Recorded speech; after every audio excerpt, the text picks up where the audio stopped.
700 लायब्रऱ्या बंद पडल्यात महाराष्ट्रात. आज प्रॉब्लेम काय झालाय ना, आधी आपण जॉईंट फॅमिलीमध्ये असायचो.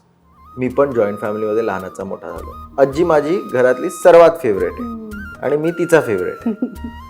माणसं असायची आजूबाजू. घरी आल्यावर तुम्हाला गप्पा मारण्यासाठी कोणतरी असायचं. माझ्या आजीच्या बाजूला राहणारे साऊथ इंडियन आहेत, तर दर रविवारी ते इडली सांबार पाठवायचे.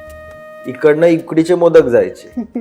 ते आज राहिलंच नाही. 60 मजल्याच्या बिल्डिंगमध्ये राहतो, आजूबाजूला 10 फ्लॅट असतात, पण त्या 10 पैकी 2 फ्लॅटमध्ये राहणाऱ्या लोकांची नावं पण आपल्याला माहिती नसतात.